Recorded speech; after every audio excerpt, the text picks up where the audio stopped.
In 2017, the same-sex marriage bill was passed, and that followed shortly after Andrew's great apology for the past century of the state's cruelty.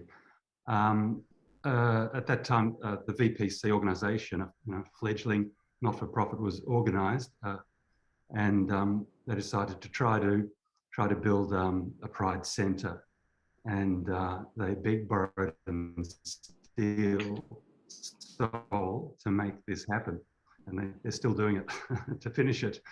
One of our themes was to present the building and the organisations as being in a state of becoming. The Victorian Trades Hall is, perhaps another similar building, and we felt that the Pride Centre needed to be a milestone in this progress towards equality of the country, but more importantly, be a place where campaigns could be furthered and encouraged and easily occur, and projects carried out in the building. The City of Port Phillip smartly and generously donated a site which they owned in Fitzroy Street, St Kilda. An important part of the brief was to make the building a welcoming and safe place to the communities and users. And one thing that most of the communities have in common is their history in St Kilda. So we thought that if we could create a strong sense of place of St Kilda in the building, that we would have gone some way towards achieving this. And of course, St Kilda's got this incredible history of exuberant, usually often public buildings, very seductive, often exotic, and with an extreme overt use of curvature. So the building is Munro's restaurant, not much to work with, just a shop front.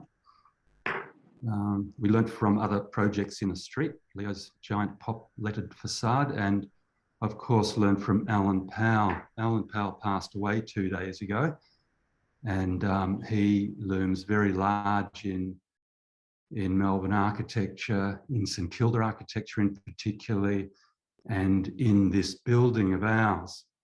This is his weathered jetty piers, creating a portico extension of Prince of Wales Hotel.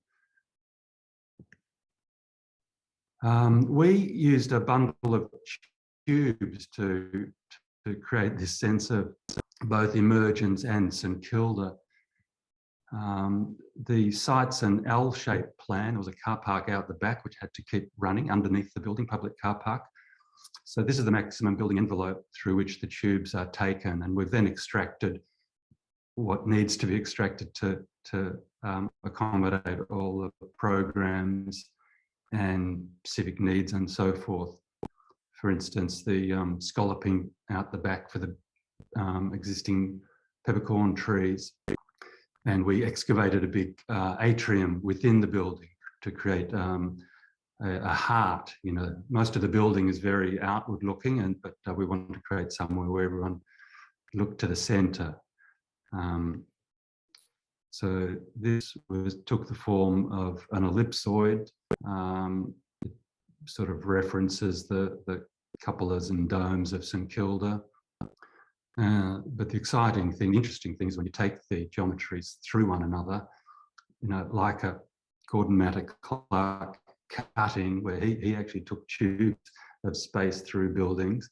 It creates absolutely surprising results. This pure emergence of design, of form. Here you can see the tubes running right through the building. The tubes are a good geometry because they connect. And this building's all about connecting organisations to each other and organisations to the street. We thought it should be very public and welcoming, as the brief said. This is a section with Fitzroy Street on the left and the very tall portico with that double height space continues in the forum area.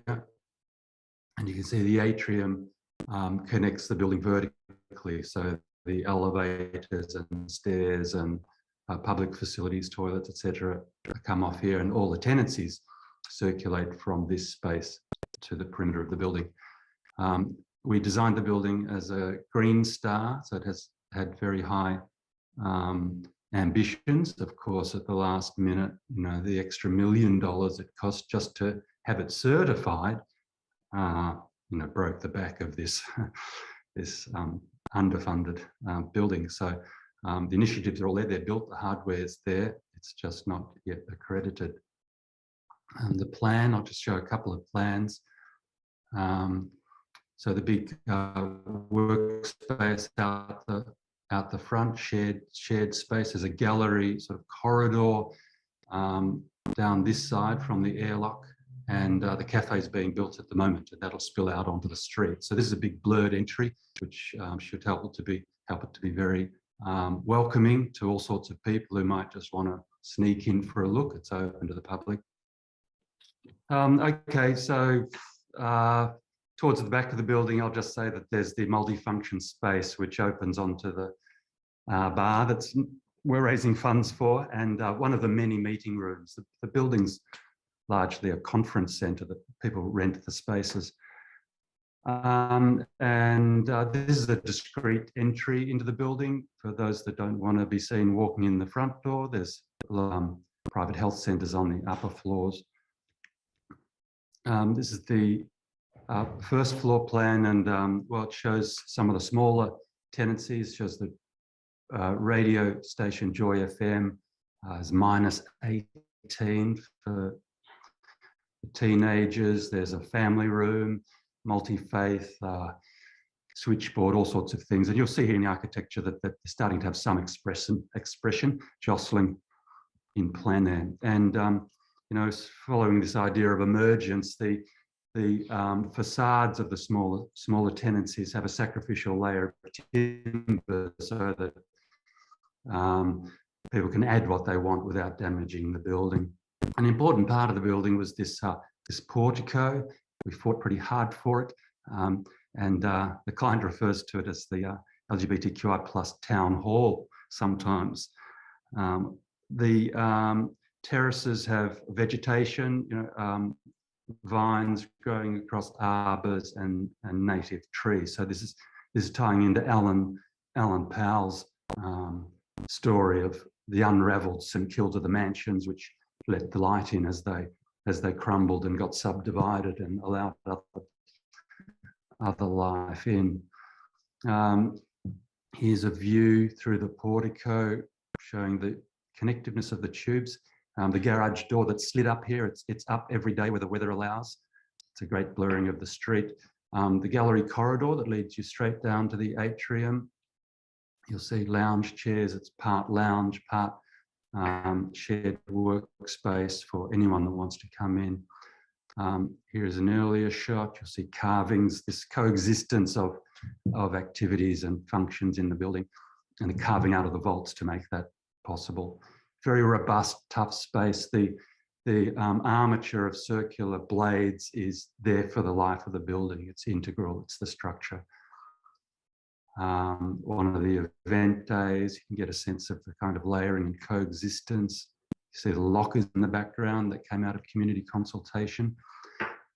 Dan Andrews opening the building. It's quite a good stage, this, with a proscenium arch almost. He was describing the building as fabulous at one stage. We worked with Jarrah Steele. We've got a number of art initiatives which we hope to get in place over the coming year. 1 minute. One of them is marking the contours across the floor of the site, pre-existing. The side of the building, the back is a different colour. It's metal, so it's got a different colour. It's subdued for the neighbours. It also talks about, you know, the other side of the street and the other side of Kilda of the night. The roof's an event space. We've designed a community garden, which should go ahead soon. Also a pavilion, and right now there's a kitchen being fitted out. There's all sorts of things like gay stuff markets and disco yoga going on the roof. And this is one of the many interventions. It's an AIDS memorial. We expect this to happen throughout the building, and that coexistence will only add to the richness and quality of the building.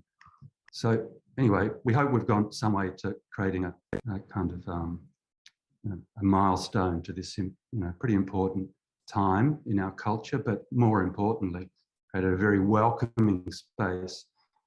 Might even, encourage the kids to come here and be proud of who they are, but importantly to stage campaigns, to drive this fight for equality further.